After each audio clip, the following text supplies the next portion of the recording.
आपण काय चालू करतोय आज आज आपण चालू करतोय नवीन point, procedure for accepting public deposits from public. ही पब्लिक कडनं जे डिपॉझिट्स आपल्याला घ्यायचे त्याची जी काही लिगल प्रोसिजर आहे ती प्रोसिजर आपल्याला आता ह्या टॉपिक मध्ये बघायची आहे. ही प्रोसिजर कोणाकोणाला ऍप्लिकेबल होती, तर पब्लिक कडनं डिपॉझिट्स कोण घेऊ शकतं, तर फक्त आणि फक्त कोण घेऊ शकतं, इलिजिबल पब्लिक कंपन्यात घेऊ शकता. आपण मागं बघितलं की 3 प्रकारच्या कंपन्या होत्या, private company, public company which is not eligible company, आणि थर्ड इलिजिबल पब्लिक कंपनी. तर ह्याच्यातली जी इलिजिबल पब्लिक कंपनी तीच फक्त पब्लिक कडनं पैसे घेऊ शकते. तर त्यांना कुठली प्रोसिजर फॉलो करावी लागते ही प्रोसिजर आपण आता इथं बघणार आहोत. Only eligible public company can accept deposits from public. Following is the procedure to be followed for accepting deposit from a public. आता इलिजिबल कंपनी किती पर्सेंट पर्यंत घेऊ शकते, तर इलिजिबल कंपनी पब्लिक कडनं 25% आणि मेंबर कडनं 10% असं मिळून ती 35% पर्यंत डिपॉझिट बोरो करू शकते. तर ह्या केसमध्ये काय की जे काही आपल्याला आत्ता फक्त हा जो काही 25%चा पोर्शन आहे की 25% of paid up and free reserve, paid up capital and free रिझर्वच्या 25% ते काय करू शकतात, डिपॉझिट्स घेऊ शकतात. तर पहिला आहे ते म्हणजे होल्ड बोर्ड मीटिंग. पहिला पॉईंट आहे तो म्हणजे काय, होल्ड बोर्ड मीटिंग. पहिल्यांदा आपल्याला काय करावी लागते, बोर्ड मीटिंग कॉल करावी लागते. मग ह्या केसमध्ये काय, board meeting is held to pass a resolution to accept deposits from public. The details of amount of deposit, terms and conditions of issue etc are decided in the meeting. Also, the date and time to hold a general meeting of the shareholders to get their approval for collecting deposits is decided in the board meeting.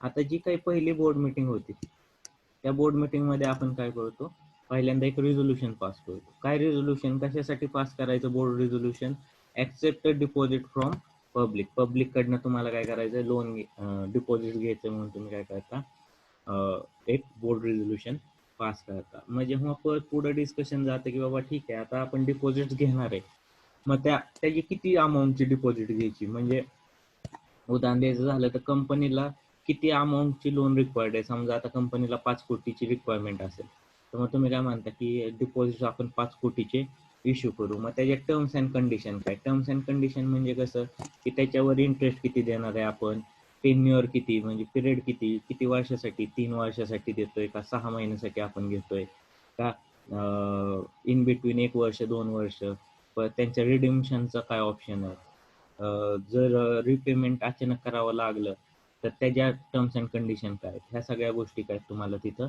Discuss meeting मध्ये करून final करून घ्याव्या लागतात. Are decided in the meeting. ह्या सगळ्या गोष्टी कुठे decided in the meeting. Meeting मध्ये काय होतं, त्यांच्या तुमच्या डिसाइड होतं. Also the date and time to hold a general meeting of a shareholder to get approval for collecting deposit is decided in the board meeting. तसंच तुम्हाला अजून त्या बोर्ड मीटिंग मध्ये पुढं जेव्हा सगळ्या गोष्टी ठरतात, ह्या गोष्टी झाल्या बोर्ड ऑफ डायरेक्टरने ठरवलं. पण जर एवढ्या मोठ्या प्रमाणात जर लोन घ्यायचंय तर तुम्हाला कोणाचं अप्रुव्हल लागतं, तर शेअर होल्डरचं अप्रुव्हल लागतं. शेअर होल्डरचं अप्रुव्हल कुठनं घ्यावं लागतं, त्यासाठी काय करावं लागतं, तर जनरल मीटिंग बोलवावी लागते. मेंबर्सची मीटिंग काय करावी लागते, कॉल करावी लागते. बोर्डची मीटिंग असते त्याला बोर्ड ऑफ डायरेक्टर्स मीटिंग म्हणतात किंवा बोर्ड मीटिंग म्हणतात.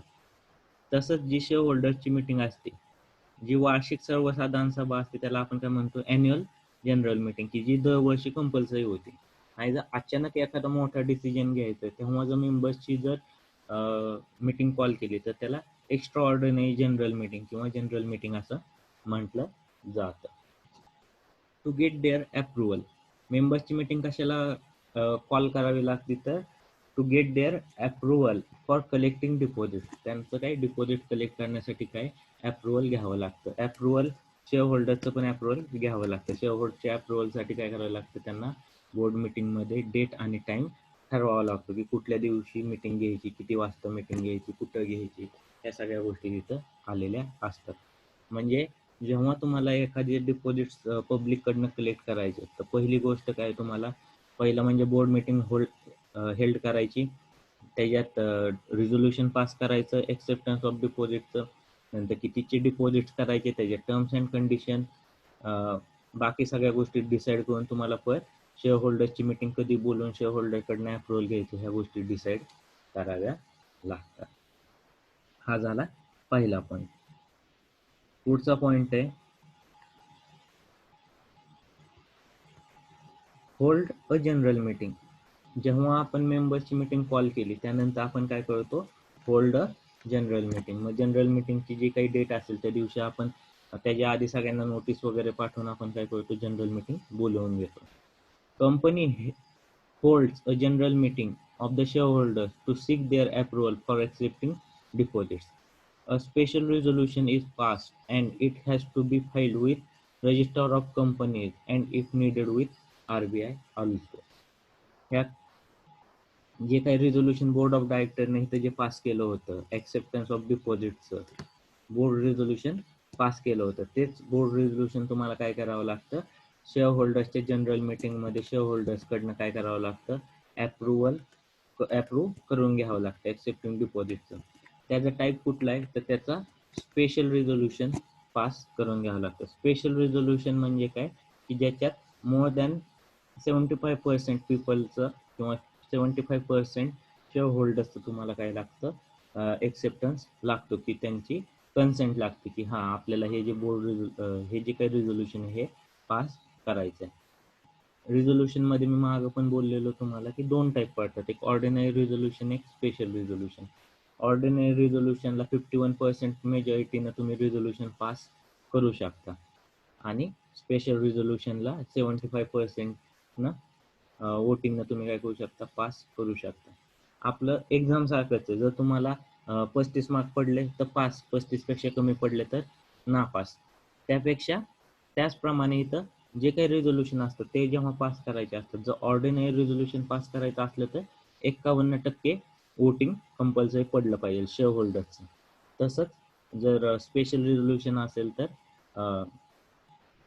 तुम्ही त्यांना हे करू शकता, एक काय म्हणतो स्पेशल रिझोल्युशन असेल तर त्यांना 75% पेक्षा जास्त वोटिंग पडलं पाहिजे. आता हे जे काही स्पेशल रिझोल्युशन आहे ते काय करावं लागतं तुम्हाला, file with the ROC register of companies बरोबर. तुमची कंपनी जिथं ज्या ROC मध्ये रजिस्टर ऑफ कंपनीज तर रजिस्टर्ड असतील तर त्या रजिस्टर्डकडं तुम्हाला ते डॉक्युमेंट फाईल करावे लागतात. If needed with RBI also. जर RBI कडे पण जर तुम्हाला फाईल करावे लागले तर हे डॉक्युमेंट RBI ला पण सबमिट करावे लागतात. पुढचा पॉईंट आहे तो म्हणजे hold a board meeting. Third point काय आपला, होल्ड अ बोर्ड मीटिंग. म्हणजे आता शेअर होल्डर्सकडनं आपल्याला अप्रुव्हल भेटलं त्यानंतर आपण काय करतो, पुन्हा एकदा मीटिंग कॉल करतो की आता शेअर होल्डर्सकडनं अप्रुव्हल भेटलेलं आहे. नंतर पुन्हा एकदा बोर्ड मीटिंग काय केली जाते, होल्ड केली जाते. Board meeting is held to approve the draft advertisement, all necessary information as needed under the act should be included in the advertisement. Appointment. The draft should be signed by majority of directors of the company. आता हा जो काही जी board meeting आहे, आता इतके वेळ आपण काय बघितलं की बाबा बोर्डानं बोलवली, मेंबर्स बोर्डानं अप्रूव्ह केलं, मेंबर्सनं अप्रूव्ह केलं.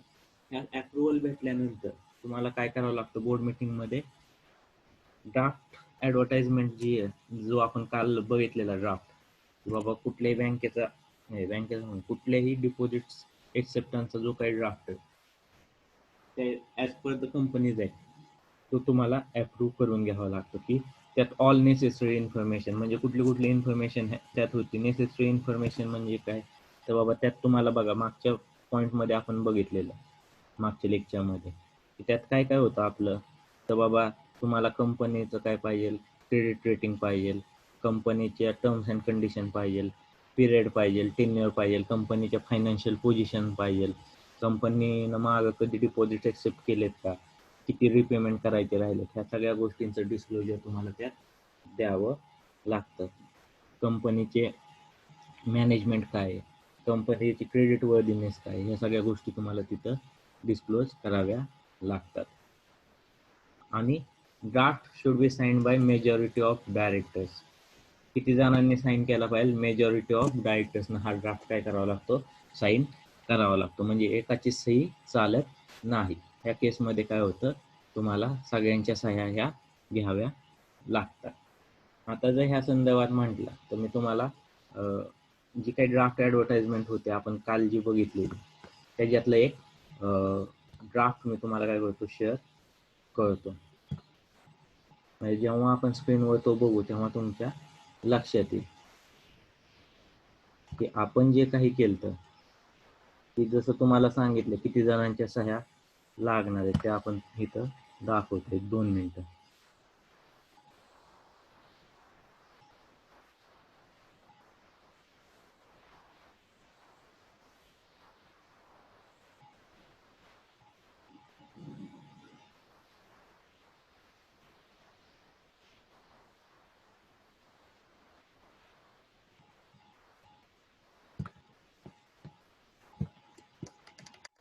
तर अशा रीतीने काय की जे काही आपण ह्यांची बघितलेले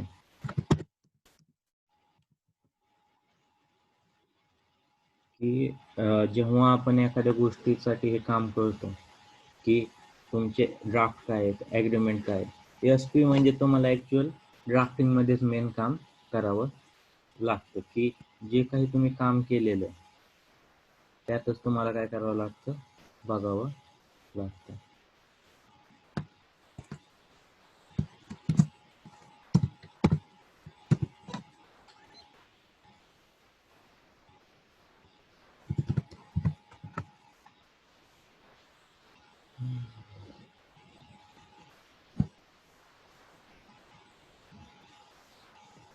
तर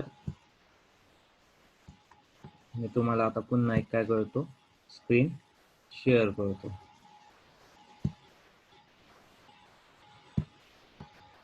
आता हे काय? हे ड्राफ्ट ॲडव्हर्टाइजमेंट आहे की जसं आपण मागं पण बघितलेलं की स्क्रीन दिसते सगळ्यांना आता?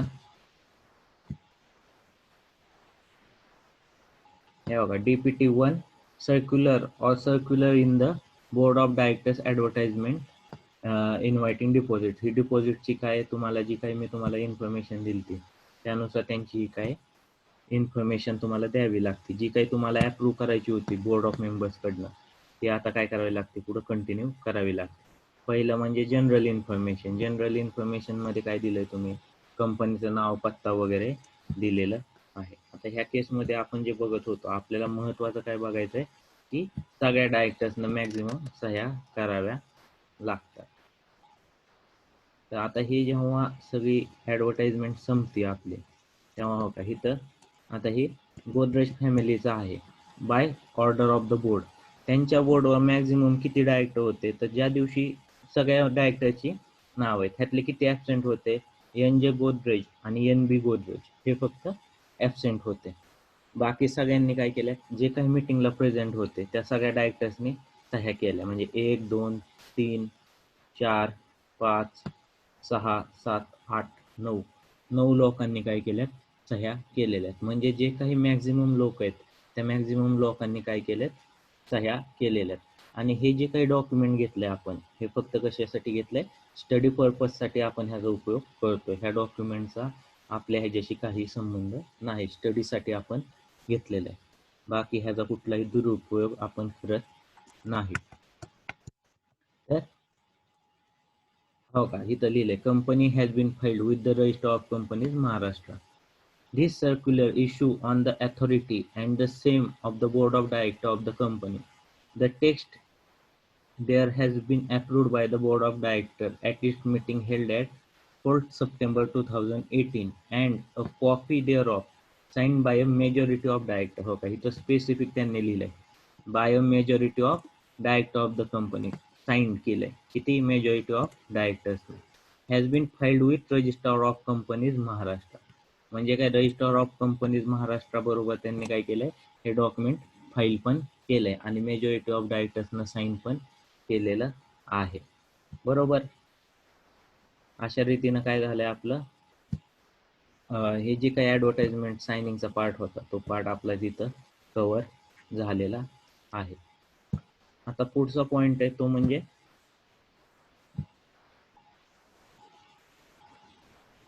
Appointment of banker. पुढचा पॉईंट काय आपला पुस्तकात दिसेल की अपॉइंटमेंट ऑफ बँकर हा आपला काय पुढचा पॉईंट आहे, 4 नंबरचा पॉईंट आहे. A company has to appoint a banker where the applicants will be submitting their application form along with deposit money. बँकरकडे काय असतं, तुम्हाला ऑनलाईन ॲप्लिकेशन आता सबमिट करू शकता. तुम्ही तुमच्या ब्रोकर थ्रू पण ॲप्लिकेशन सबमिट करू शकता आणि तुम्ही डिपॉझिट सर्टिफिकेट घेऊ शकता. तसंच एक ते 2 बँका अशा स्पेसिफिक ठरवलेल्या असतात की ज्या बँकांमध्ये त्यांचे डिपॉझिट फॉर्म्स तुम्हाला अवेलेबल होतात आणि ते डिपॉझिटची जी काही अमाऊंट आहे ती अमाऊंट तुम्ही तिथे काय करू शकता, डिपॉझिट करू शकता. Obtain a credit rating. पुढचा पॉईंट 5 नंबरचा. जसं आपण बघितलं डिबेंचरमध्ये पण तुम्हाला क्रेडिट रेटिंग घ्यावी लागते, डिपॉझिटमध्ये पण क्रेडिट रेटिंग घ्यावी लागते. Company has to obtain a credit rating from a recognised credit rating agency. This rating should be mention in the advertisement. हे जे काही रेटिंग आहे हे तुम्हाला काय करावं लागतं, ॲडव्हर्टाइजमेंटमध्ये डिस्क्लोज करावं लागतं. की जे काही तुमचं क्रेडिट रेटिंग आहे हे सगळं रेटिंग तुम्हाला काय करावं लागतं, ॲडव्हर्टाइजमेंटमध्ये डिस्क्लोज करावं लागतं. जसं आपण मागं PNGच्या उदाहरणात बघितलेलं की त्यांचं क्रेडिट रेटिंग त्यांनी दिलं नव्हतं, त्यांनी क्रेडिट रेटिंग दिलं होतं. जर आता तुम्ही जर आपल्या ह्या केसमध्ये बघितलं की जो DPT काढलाय आपण गोदरेजचा, तर ह्या केसमध्ये पण त्यांनी बघा आता आपलं त्यांनी इथं आपल्याला काय दिलंय, क्रेडिट रेटिंग कंपनीचं दिलेलं आहे. हो का, हा H नंबरच्या पॉइंटला तुम्हाला हा पॉइंट दिसेल इथं. हा जो काही H नंबर, त्या H नंबरच्या पॉईंटमध्ये आपलं काय होणार आहे, कव्हर होणार आहे. Credit rating obtain. की कुणी किती क्रेडिट रेटिंग ऑब्टेन केलंय, तर कुठल्याकडनं केलं तर क्रेडिट रेटिंगचं नाव लागतं. क्रिसिलकडनं घेतलं, FAA++ स्टेबल हे त्यांनी काय दिलंय, क्रेडिट रेटिंग दिलंय. त्याचं मिनिंग काय आहे, high degree of safety regarding timely servicing of financial obligation. Such rated instrument carry very low risk. हे कधी व्हेरी लो रिस्क आणि कधी घेतलेलं आहे तर 31 ऑगस्ट 2018 आहे. हे दर तुम्हाला काय करावं लागतं, दरवर्षी हे क्रेडिट रेटिंग तुम्हाला घ्यावं लागतं. म्हणजे पुढच्या 31 ऑगस्ट 2019ला परत त्यांना काय घ्यावं लागलं असणार, क्रेडिट रेटिंग घ्यावं लागलं असणार. तर अशा रीतीनं तुम्हाला ते क्रेडिट रेटिंग डिस्क्लोज करावं लागतं.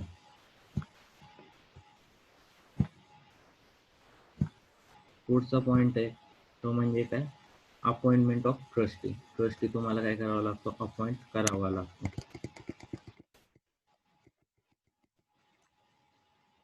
Company has to appoint one or more deposit trustee. The deposit trust deed contain the terms and condition agreed upon between the company and the trustee. The deed has to be signed at least 7 days before the issuing of the advertisement. तुम्ही जो काही trustee appoint करताल त्यांच्या terms and condition मध्ये काय होणार आहे, तुम्हाला डिसिजन घ्यावा लागणार आहे. तर ते ॲटलिस्ट 7 days बिफोर तुमचा साईन झाला पाहिजे. आणि जे काही टर्म्स अँड कंडिशन तुमच्या ठरल्या ह्या सगळ्या तुमच्या कुठं असतात, डिपॉझिट ट्रस्ट डीड मध्ये तुमच्या काय असतात, मेन्शन केलेल्या असतात. डिपॉझिट ट्रस्टी हा ऑन बिहाफ ऑफ डिपॉझिटर्स तुमच्याशी निगोशिएट करत असतो. जर तुम्हाला एखाद्या गोष्टीचा प्रॉब्लेम येत असेल की बाबा कंपनीनं इंटरेस्ट टाइम टू टाइम दिला नाही, तर त्यांच्याशी बोलण्याचं काम, किंवा जर सिक्युअर डिपॉझिट असतील तर चार्ज त्याच्या नावानं क्रिएट करायचं काम कोण करत असते, कंपनी करत असते. तर कंपनी ह्या केसमध्ये काय करते, डिपॉझिट ट्रस्टी अपॉइंट केलेला असतो का, तर 100 लोकांबरोबर डिस्कस करण्यापेक्षा एक स्पेसिफिक पर्सनशी तुम्ही जास्त चांगल्या प्रकारे निगोशिएट करू शकता. आणि डिपॉझिट ट्रस्टी म्हणून मोठमोठ्या इन्स्टिट्यूशन्स ॲक्ट करत असतात की ज्यांचा प्रेझेन्स खूप स्ट्रॉंग आहे किंवा ज्या लोकांच्या फेवरमध्ये जास्त काम करतात, अशाच इन्स्टिट्यूशन्सला आपण काय करत असतो, डिपॉझिट ट्रस्टी म्हणून अपॉइंट करत असतो. 7 नंबरचा पॉइंट आहे, take a deposit insurance. Company enters into a agreement with the issuance company for taking deposit insurance. The agreement should be signed at least 30 days before issuing the advertisement. म्हणजे काय, हा जो deposit insurance आहे, हा deposit insurance compulsory तुम्हाला घ्यावा लागतो. कधी घ्यावा लागतो, तर जर तुमची अमाऊंट जर सिक्युअर्ड नसेल तर. डिपॉझिट इन्शुरन्स किती दिवसात घ्यावा लागतो, तर तो आपल्याला at least 30 days before the issuing the advertisement. म्हणजे ॲडव्हर्टाइजमेंट इश्यू करायच्या आधी 30 दिवस आधी तुम्हाला काय करावं लागतो, हा डिपॉझिट इन्शुरन्स कंपनीकडनं साईन करून घ्यावा लागतो. की जो काही इन्शुरन्स पॉलिसी असेल तुमची, ती किती दिवसात रिन्यू झाली पाहिजे, at least 30 days before the issuing advertisement. File a copy of advertisement with register of companies. तुमची जी काही ॲडव्हर्टाइजमेंट आहे, जे काही सर्क्युलर आहे, ते तुम्हाला काय करावं लागतं, रजिस्टर ऑफ कंपनीज बरोबर फाईल करावं लागतं. A copy of advertisement has to be filed with the register of companies 30 days after the 30 days after the of filing it with the register of companies can publish the advertisement. म्हणजे जेव्हा तुम्ही application file करता, तिथनं पुढं 30 दिवसानंतर, काय 30 दिवसानंतर तुम्ही ॲडव्हर्टाइजमेंट पब्लिश करू शकता. तोपर्यंत तुम्ही ॲडव्हर्टाइजमेंट पब्लिश करू शकत नाही. जर समजा तुम्ही जर आज फाईल केला, आज किती 9 सप्टेंबर आहे, तर पुढच्या 9 ऑक्टोबर नंतर तुम्ही तुमची ॲडव्हर्टाइजमेंट काय करू शकता, पब्लिश करू शकता. जर तुम्ही आज जर सबमिट करत असला ॲप्लिकेशन, तर तिथनं पुढं 30 दिवसात तुम्हाला काय करावं लागेल, 30 दिवसानंतर तुम्ही काय करू शकता, ॲडव्हर्टाइजमेंट तुम्ही पब्लिश करू शकता. Advertisement to the public. Company has to issue the advertisement after 30 days of filing it with the register of companies. The advertisement has to publish in one English newspaper and one vernacular newspaper, having a wide circulation in the state where the company's register office is located. म्हणजे काय, की जे काही तुमचं register office कुठल्या स्टेटमध्ये, त्या स्टेटच्या पब्लिकचे जे न्यूजपेपर्स असतील, पब्लिकला जेव्हा तुम्हाला ऑफर द्यायची, का तर पब्लिकला तुम्ही नोटीस सेंड करू शकत नाही. पब्लिकला कुठं कुठं किती जणांना नोटीस सेंड करणार, त्यामुळे आपण काय करत असतो, publish in the English newspaper. English न्यूजपेपरमध्ये तुम्हाला ती ॲडव्हर्टाइजमेंट पब्लिश करावी लागते. तसंच one vernacular newspaper. Vernacular newspaper म्हणजे काय, की जे तुमची लोकल लँग्वेज आहे तिथली. जर समजा आता तुम्ही महाराष्ट्रात असेल, तर महाराष्ट्रात एक English newspaper plus Marathi. Maharashtra स्टेटची लँग्वेज काय आहे, मेन लँग्वेज मराठी आहे. तर ह्या दोन गोष्टीसाठी तुम्हाला एक इंग्लिश न्यूजपेपरमध्ये आणि एक मराठी न्यूजपेपरमध्ये तुम्हाला नोटीस इश्यू करावी लागते, ॲडव्हर्टाइजमेंट तुम्हाला पब्लिश करावी लागते. तसंच जर तुमची कंपनी जर केरळात असेल, तर तमिळ, तेलुगू हे जे त्यांची मेन लँग्वेज आहे, त्या मेन लँग्वेजमध्ये तुम्हाला काय करावं लागलं असतं, डिपॉझिट इश्यू करावे लागतात. म्हणजे मेन तुमचं इंग्लिश प्लस लोकल लँग्वेज जी काही असेल ती, त्याच्यात तुम्हाला काय करावं लागतं, ॲडव्हर्टाइजमेंट पब्लिश करावी लागते ज्या ठिकाणी तुमचं रजिस्टर्ड ऑफिस आहे.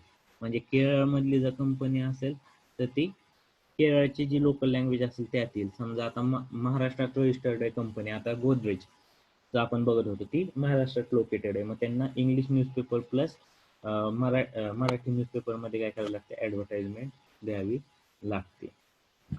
Upload the advertisement on the company's website. जी काही ॲडव्हर्टाइजमेंट आहे, हे ॲडव्हर्टाइजमेंट काय करावी लागते, तुम्हाला कंपनीच्या वेबसाईटवर अपलोड करावी लागते. After releasing the advertisement to the public, it has to be uploaded on the company's website. ती तुम्हाला काय करावी लागते, कंपनीच्या वेबसाईटवर काय करावी लागते, डिस्क्लोज करावी लागते. ती जी काही ॲडव्हर्टाइजमेंट आहे तुमची, ती ॲडव्हर्टाइजमेंट काय होती, तुमची कंपनीच्या वेबसाईटवर तुम्हाला पब्लिश करावी लागते. बरोबर. तर अशा रीतीनं काय, आपण हे जे आता 4 पॉईंट बघितले, ते काय झालेत आपले, आता 10 पॉईंटपर्यंत आपण बघितलेलं आहे. तर आता आपण आज इथं थांबू. फक्त एक मी तुम्हाला ॲडव्हर्टाइजमेंट पुन्हा एकदा दाखवतो, जी काल आपण बघितलेली PNB हाऊसिंगची.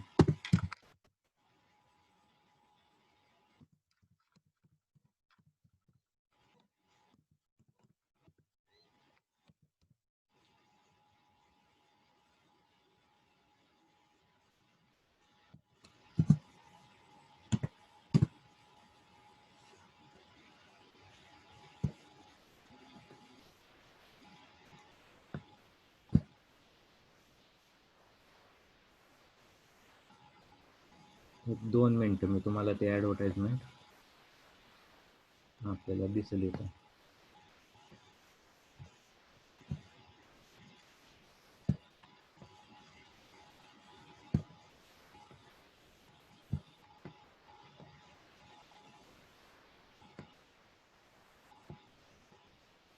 हे बघा, आपण काल ही ॲडव्हर्टाइजमेंट बघितलेली. आता ही ऑफिशियल वेबसाईट आहे, pnbhousing.com. ही जी काही आहे ती काय ऑफिशियल वेबसाईट आहे PNBची.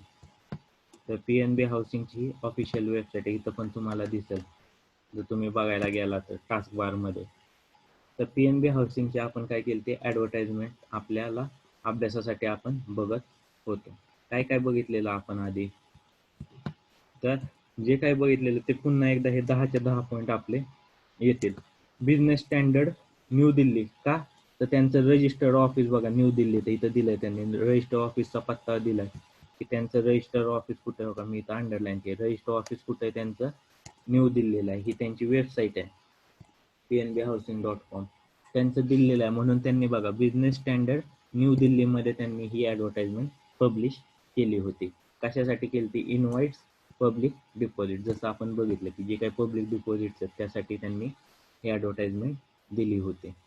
तसंच पुढचा पॉईंट म्हणजे तुम्ही जे काही आपण आता बघितलं की तुम्हाला बघा इथं कंपनीनं क्रेडिट रेटिंग घेतलेली इथं दिसेल तुम्हाला. पुन्हा एकदा मी सांगतो, क्रेडिट रेटिंगचा बघा इथं अंडरलाईन केली की तुमच्यात क्रेडिट रेटिंग आले पाहिजे. टर्म्स अँड कंडिशन काय ठरले आहेत, जे बोर्ड ऑफ डायरेक्टरनं ठरलं त्या टर्म्स अँड कंडिशन, इंटरेस्ट कशी स्कीम आहे ही इथं स्कीम तुम्हाला दिलेली आहे. इथं period of completed from the deposits, की काय डिपॉझिटचं काय कंप्लायन्स आहे काय नाही हे ह्यात डिस्क्लोज केलेलं आहे. या सगळ्या गोष्टी काय आहेत आपल्या ऑलरेडी आपल्या बघण्यात आहेत. तसंच ही झाली इंग्लिश अख्खी. ही इंग्लिश अख्खी झाल्यानंतर त्यांनी बघा सेम बिझनेस स्टँडर्ड मध्ये सेम ॲडव्हर्टाइजमेंट हिंदीमध्ये दिली. बिझनेस स्टँडर्ड न्यू नई दिल्ली. त्यात काय आहे का, तर त्यांची जी लँग्वेज आहे दिल्लीची हिंदी, ही त्यांची व्हर्नॅक्युलर लँग्वेज आहे म्हणून आपण त्या लँग्वेजमध्ये त्यांना इन्फॉर्मेशन दिलेली आहे. अशा रीतीने ज्या काही त्यांनी ॲडव्हर्टाइजमेंट आत्तापर्यंत दिल्यात त्या सगळ्या ॲडव्हर्टाइजमेंट इथं तुम्हाला काय दिसणार आहे, साईटवर दिसणार आहे. तुम्ही इथं बघू शकता. आता बिझनेस स्टँडर्डचं पेज दिलं त्यांनी की ही ॲडव्हर्टाइजमेंट कुठल्या पेजवर कशी आली. एका साईडला ही अख्खी न्यूज आहे. जर कधी तुम्ही दिल्लीची ही एडिशन काढली तर हे अख्खं पान तुम्हाला बघायला भेटेल. तर अशा रीतीने आपण काय करत असतो, डिपॉझिटची ॲडव्हर्टाइजमेंट ही देत असतो. कोणाला काही शंका आहे का?